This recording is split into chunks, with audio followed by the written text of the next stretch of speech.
사도행전 4장 32절부터 5장 11절까지 교독하겠습니다. 사도행전 4장 32절부터 5장 11절. 믿는 무리가 한 마음과 한 뜻이 되어 모든 물건을 서로 통용하고 자기 재물을 조금이라도 자기 것이라 하는 이가 하나도 없더라.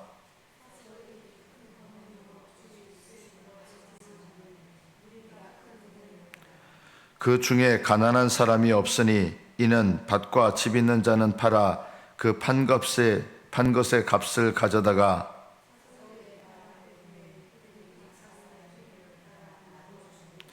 구브로에서 난 레위족 사람이 있으니 이름은 요셉이라. 사도들이 일컬어 바나바라 번역하면 위로의 아들이라 하니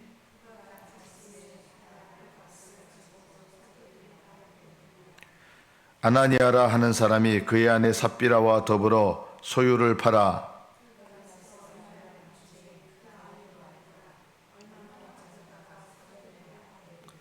베드로가 이르되 아나니아야, 어찌하여 사탄이 내 마음에 가득하여 내가 성령을 속이고 땅값 얼마를 감추었느냐.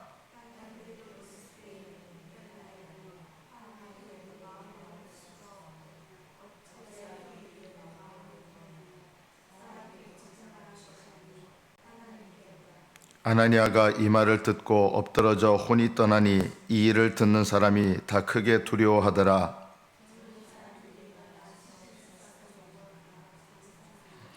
3시간쯤 지나 그의 아내가 그 일어난 일을 알지 못하고 들어오니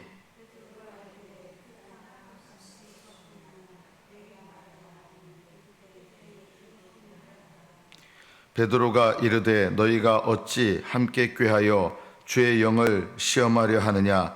보라, 내 남편을 장사하고 오는 사람들의 발이 문 앞에 이르렀으니 또 너를 메어 내가리라 하니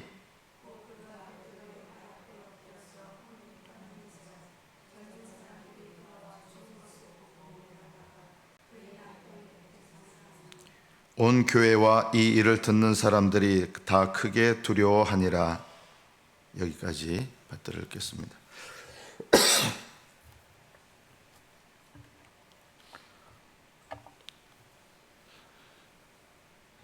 아나니아와 삽비라에게 일어난 일은 무엇이냐면, 그냥 겉으로 보면 교회에 적어도 전 재산의 절반 이상을 헌물했습니다. 교회예요.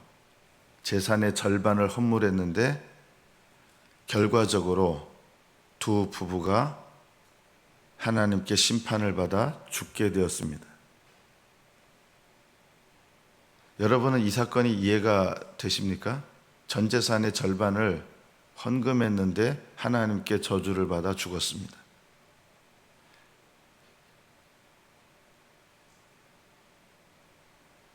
여러분은 이 죽음에 대해서 어떤 생각이 드십니까? 이 분들이 어떤 마음이었냐면, 오해하시는 분들이 이렇게 오해를 합니다. 전 재산을 다 바쳐야 되는데 반만 바쳤기 때문에 저주받아 죽은 것이다. 여러분, 이런 무서운 말이 세상에 어디 있습니까?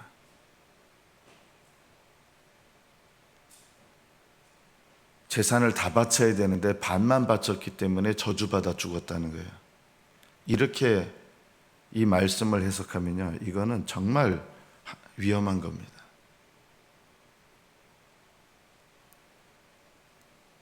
그러면 재산을 다 바쳐야 하나님이 기뻐하십니까? 그런 사건이 아닙니다. 이들이 만약에 재산의 절반을 가난한 사람들을 위해서 헌물하고 그것으로 하나님께 영광 돌렸다 그러면 이들은 하나님께 칭찬을 받았을 겁니다. 재산의 절반을 여러분 헌금하는 거 쉬운 거 아닙니다.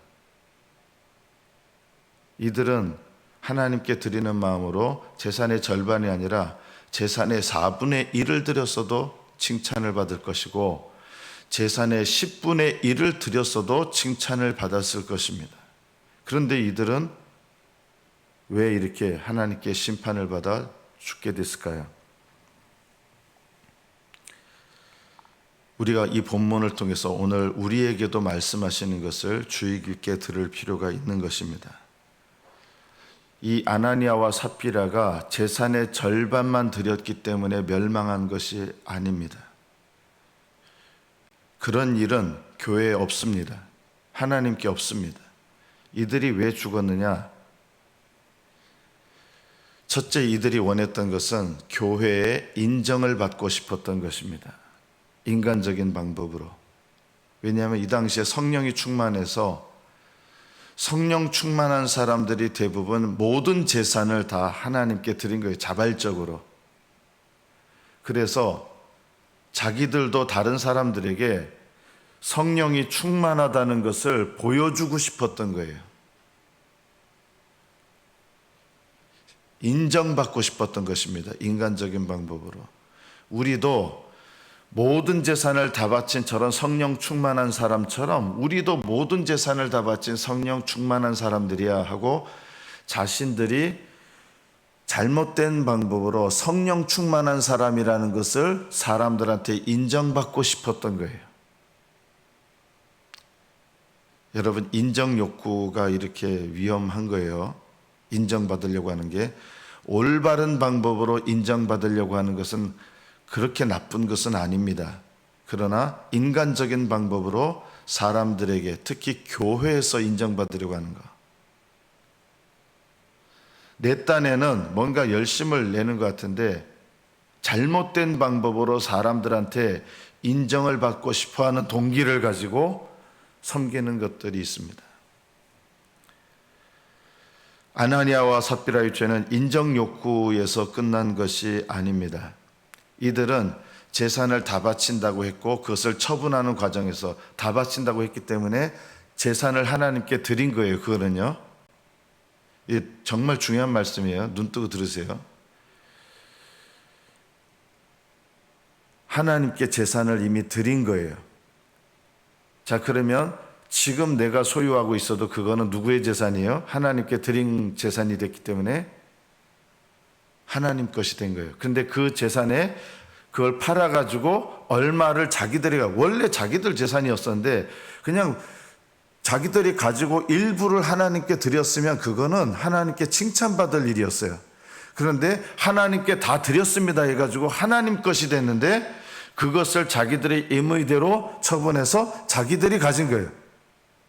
여러분, 이게 뭐가 된 겁니까? 이거는 하나님의 것을 도둑질하게 된 것입니다.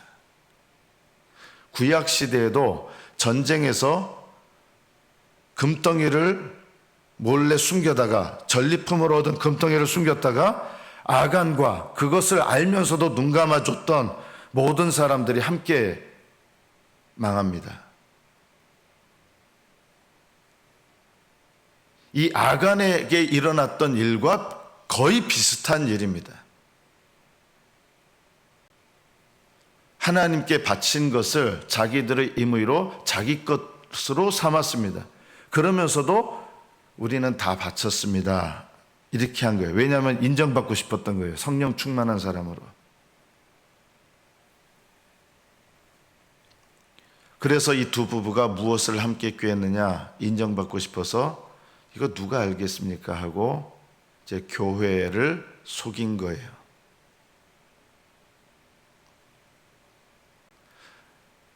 하나님을 속이려고 하는 마음이 있었습니까?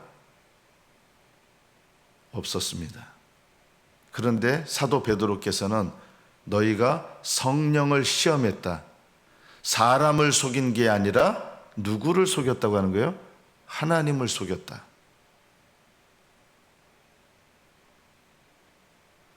여러분, 지금 이 초대교회는 성령 충만한 교회예요. 성령 충만한 교회는 누가 임재하고 계세요? 성령님이 임재해 계신 교회예요. 이 성령님이 임재한 교회에서 교회를 속인다는 죄는 결국 무슨 죄가 되냐면 성령 충만한 교회에서 하나님을, 특히 성령님을 속이는 죄가 되는 것입니다. 만약에 이 초대교회가 성령 충만한 교회가 되지 않고 아나니아와 삽비라가 똑같은 죄를 범했다면 어떻게 됐을까요? 초대교회처럼 성령 충만한 교회가 아니라 좀 표현이 그렇죠. 요즘 교회 같은 교회에서 아나니아와 삽비라가 똑같은 죄를 범했다면 어떻게 됐을까요? 아무 일도 안 일어났습니다. 근데 왜 성령 충만한 교회는 이런 무서운 일이 일어납니까? 그것은 성령께서 임재해 계시기 때문에 교회를 향하여 범하는 죄가 성령님을 거스리는 죄가 되는 것입니다. 그러면 오늘날은 성령 충만한 교회가 아니기 때문에 교회를 향해서 짓는 죄도 그럼 다른 죄가 되는 겁니까? 그게 아닙니다. 성령 충만하지 않은 교회에서 아나니아와 삽비라가 똑같은 죄를 범한다면 어떤 일이 일어나는가? 예를 든다 그러면 당장에 죽거나 하지 않았을 것입니다. 그럼 어떻게 될까요? 하나님의 심판 때에 동일한 죄로 인해서 심판을 받게 됩니다.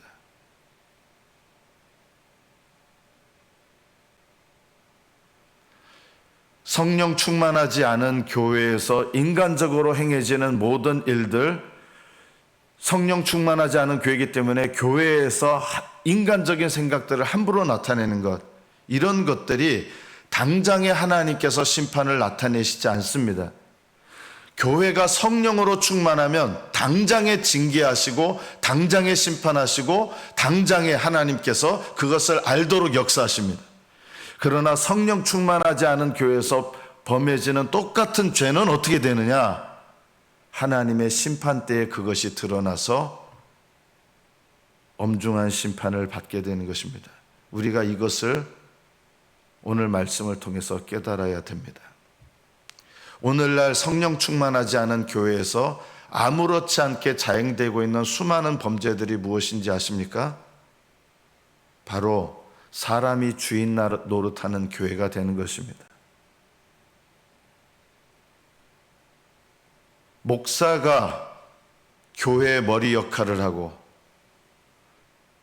반대로 성도들이 교회의 머리 역할을 하고, 이것이 뭐냐? 교회의 머리 대신 주님을 무시하는 죄를 범하는 것입니다. 제가 조심스럽습니다만 우리 교회 얘기를 할게요. 남의 교회를 얘기하면 안 되니까. 우리 교회에서 예전에 어떤 목사님을 설교가 은혜가 안 된다고 성도들이 뜻을 모아서 나가 주십시오 하고 나가시게 됐습니다. 자, 별거 아니죠. 그럴 수 있지 않습니까? 라고 생각할지 모르겠어요. 제가 하나님의 뜻을 감히 말씀드리겠습니다. 이것이 바로 교회가 하나님, 머리 대신 주님을 무시하고 주인 노릇하는 겁니다. 그 교회의 주의 종을 하나님이 세우셨어요. 그 권세가 하나님께로부터 온 거기 때문에. 그래서 그 주의 종을 내보내고 안 내보내고의 그 결정하는 권세는 누구한테 있습니까? 주님께 있습니다. 그런데 그것을 주님의 뜻을 묻지 않고 주님의 뜻과 상관없이 사람들이 뜻을 모아서 어떤 뜻을 나타내면 그게 바로 뭐가 되느냐? 라오디게아 교회가 되는 것입니다. 라오디게아라는 말은 사람들의 의견, 사람들의 결정, 사람들의 뜻이 하나님의 뜻, 하나님의 결정, 하나님의 생각과 다르게 자기들이 주인이 돼서 결정하고 자기들이 주인이 돼서 뜻을 나타내고 자기들이 주인이 돼서 교회를 이끌어가는 것을 말하는 것입니다. 성도들이 그렇게 하든 목사가 그렇게 하든 그것은 하나님의 심판 때에 엄중하게 하나님이 물으시는 무서운 죄가 되는 것입니다. 목사도 머리 역할을 하는 것이 아닙니다.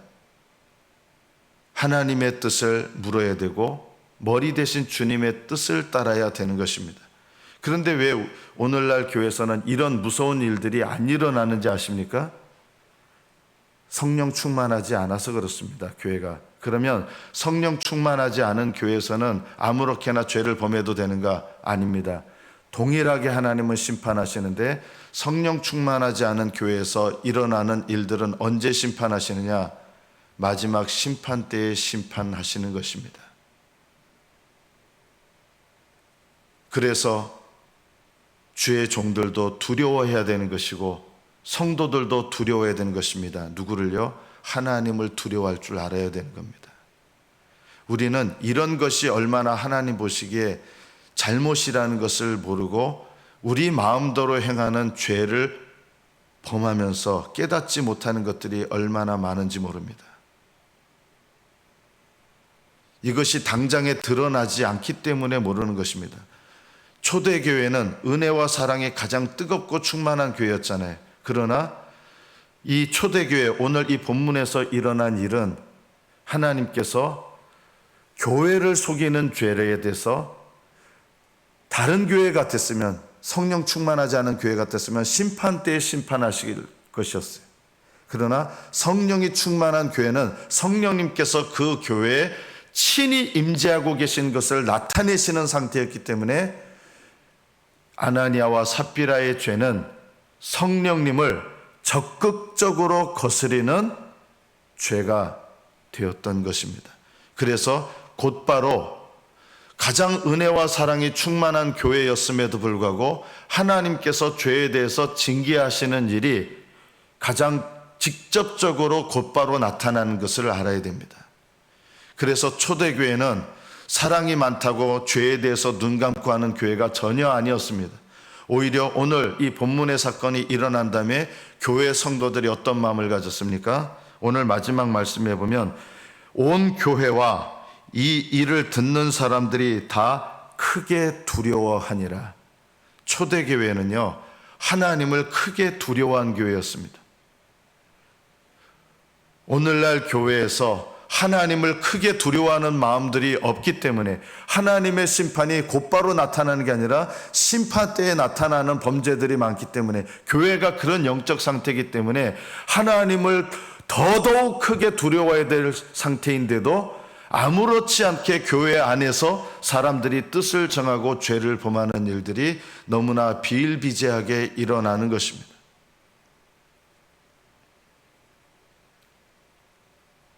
오늘 본문의 말씀은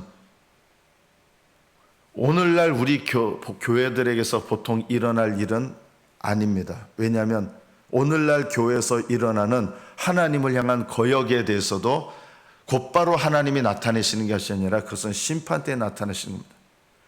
사람들이 하나님께서 즉시로 심판하거나 징계하지 않기 때문에 죄를 짓는데 담대하도다 하셨습니다. 영적으로 둔감해질수록 하나님의 심판이 오히려 곧바로 나타나지 않습니다. 여러분 가정이 하나님을 경외하는 마음과 믿음으로 온전히 살아가지 않으면 오히려 하나님의 징계가 임하지 않습니다. 오히려 하나님을 뜨겁게 사랑하고 하나님을 경외하는 가정 속에 있는 사람들이 죄를 범할 때 오히려 그런 가정일수록 하나님의 징계가 더 빨리 나타납니다. 우리의 생각과 다릅니다.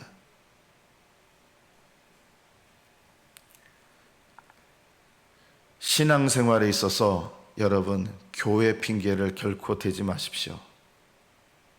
신앙생활의 책임은 내 책임입니다. 우리는 교회에 내 책임을 전가하고, 저는 이제 기도 생활할 때 보니까 교회와 전혀 상관없이도 얼마든지 기도의 은혜를 받을 수 있고 하나님께 헌신할 수 있고 하나님 뜻을 따를 수 있습니다. 우리는 교회의 영적인 상태가 어떤 상태냐 상관없이 사대교회를 보십시오. 사대교회에서도요, 하나님의 은혜 가운데 흰옷을 입고 거룩한 흰옷을 입고 주님과 동행하는 자들이 아주 극소수 있었습니다. 사대교회가요. 교회 전체가 대부분 죽은 믿음이었습니다. 그러나 깨어있는 자들은 이 죽은 믿음의 사대교회에서도 주님과 동행하는 신앙생활을 했던 것입니다. 여러분, 모든 사람들이 영적으로 잠들어 있거나 죽은 때에도 내가 하나님과 동행하며 깨어 있어야 되는 책임은 여전히 나에게 있는 것이지, 여러분 하나님의 심판대 앞에 서서 그 당시 교회의 영적 분위기, 사회 분위기가 그랬습니다, 교회 분위기가 그랬습니다, 이렇게 말할 수가 있는 것이 아닙니다. 핑계 대시면 안 됩니다. 내 신앙의 책임은 나에게 있습니다. 우리 가정의 책임은 우리 가정에 있습니다. 내 영혼을 돌보고 깨워야 될 책임은 나에게 있습니다. 하나님은 이스라엘 백성 전체가 완전히 영적으로 무너진 상태에서도 7천 명의 무릎 꿇지 않은 사람을 기억하셨고 그들을 지키시고 보호하셨습니다. 마지막 때가 되면 될수록 깨어있는 신앙인들은 점점 줄어들 것입니다. 여러분, 이것을 기억하십시오. 교회가 다 잠들었기 때문에 저도 어쩔 수 없었습니다. 이런 핑계는 우리의 신앙생활에 통하지 않습니다. 말씀을 증거하는 저는 하나님께서 두려워하라고 경고하셨습니다. 왜냐하면 목사인 저는 언제 목사로서 심판을 받게 되느냐? 하나님의 심판대의 심판을 받게 됩니다. 만약에 우리 교회가 초대 교회처럼 성령 충만한 교회였다면 하나님은 즉시로 말씀하시고 징계하시고 심판을 나타내셨을 것입니다. 그러나 이 시대의 교회는 하나님의 마지막 심판 때의 심판을 기다려야 되는 영적인 상태라는 것을 아셔야 됩니다. 그래서 교회 안에서 우리가 조심해야 될 것이 있습니다. 하나님께서 세우신 교회가 아무리 영적 상태가 약하고 부족해도 교회는 여전히 주님의 몸입니다. 이 몸된 교회에서 하나님께서 세우신 영적 권위에 순종하는 책임도 역시 동일합니다. 교회의 영적 상태와 상관없이 하나님은 교회에 세우신 권위들, 교회에 세우신 권위들의 책임을 물으시고 또 권위 아래 있는 자에게도 권위에 복종해야 되는 책임을 물으십니다. 오늘날 이제 교회가 더 이상 하나님을 두려워하는 마음들이 없습니다. 그래서 교회 안에서 인간적인 일들이 비일비재하고 사람의 생각들이 비일비재하고 그렇지만 하나님의 심판이 당장 나타나지 않는 시대이기 때문에 왜 안 나타나느냐? 성령 충만하지 않기 때문입니다. 그러나 각자가 하나님 앞에 심판대에 서게 될 것을 두려워할 줄 알아야 되는 것입니다. 이 시대가 오히려 하나님을 두려워해야 되는 시대라는 것을 기억하십시오. 이 시대가 오히려 죄를 범하는 것을 두려워해야 되는 시대라는 것을 기억하십시오. 이 시대가 더욱더 깨어서 기도해야 될 시대라는 것을 기억하십시오. 이 시대가 더욱더 하나님 앞에 영적으로 분발해서 각성해야 될 시대라는 것을 기억하십시오. 핑계할 수 없고 다른 사람에게 책임을 전가할 수 없습니다. 하나님은 모두가 잠들어 있는 시대 가운데서도 깨어 있어 기도하는 자를 기억하시고 하나님의 뜻을 따라 흰옷을 입고 주님과 동행하는 자와 동행할 것입니다. 하나님은 자기 백성을 아시고 자기와 동행하는 자들을 아십니다. 내 신앙에 남들 때문에, 우리 부모 때문에, 내 남편 때문에, 내 자식 때문에 이렇게 핑계대면서 신앙생활 하시겠습니까? 하나님 앞에서는 핑계가 통하지 않습니다. 그 사람이 저에게 복음 전하지 않아서 핑계가 통하지 않습니다. 말씀을 맺습니다. 아나니아와 삽비라의 죄는 사람들에게 인정받기 원해서 교회를 속이는 방법으로, 결과적으로는 성령님을 속이는 방법으로 사람들에게 인정받기를 원했습니다. 저와 여러분에게도 이 아나니아와 삽비라의 마음이 있다는 것을 기억하십시오. 인간적인 방법에 의해서 사람들에게 인정받으려고 하는 이 인정 욕구가 아나니아와 삽비라가 성령 충만한 이 교회에서 하나님의 심판이 나타나서 목숨을 잃게 되는 일이 나타났던 것입니다. 남편이 먼저 죽었는데 보통 교회 같으면 어떻게 하겠어요? 큰일 났습니다. 부인 왔는데 삽비라요, 남편이 어떻게 됐었는지 아십니까? 막 이러면서 지금 남편이 이렇게 속여서 성령님을 속여서 남편이 죽었습니다. 여러분, 베드로가 이렇게 합니까? 사랑이 충만하다고 베드로가 이렇게 합니까? 삽비라에게도 묻습니다. 땅판 값이 이것뿐이냐? 하나님을 속이고 성령님을 속이고 왜 그렇게 됐냐? 교회를 속이려고 한 거예요. 두 부부가 합작해서 성령 충만한 교회를 속인 것이 성령님을 속인 것이고 하나님을 속인 것이 되고, 성령님이 그 교회에 임재하고 계시기 때문에, 충만하게 임재하고 계시기 때문에 그 인정 욕구와 그 죄가 곧바로 하나님의 심판을 받았던 것입니다. 여러분, 함부로 쉽게 말하는 것을 조심하십시오. 불평과 원망을 토하는데, 광야 생활하던 이스라엘 백성은 불평과 원망 속에서 많이 멸망했습니다. 왜 우리는 멸망하지 않는 줄 아십니까? 광야에서는 구름 기둥과 불 기둥 가운데 주님이 거기에 임재해 계시기 때문입니다. 주님께서 여러분의 삶 가운데 함께 계신 것을 내가 안다 그러면, 오늘 말씀을 통해서 우리가 배워야 될 것은 하나님을 참된 믿음 안에서 크게 두려워하는 것을 배워야 하는 것입니다. 하나님을 크게 두려워하십시오. 하나님을 크게 두려워하면 내 마음대로 말하고 내 마음대로 행동하고, 사람들에게 영광을 받으려 하고 사람들에게 생색을 내려 하고 사람들에게 인정을 받으려고 하는 이 죄가 얼마나 하나님 앞에 두려워해야 될 죄인지 깨닫게 될 것입니다. 하나님을 크게 두려워함으로 생각하고 말하고 행동하시는 저와 여러분이 되시기를 축복합니다. 기도하겠습니다.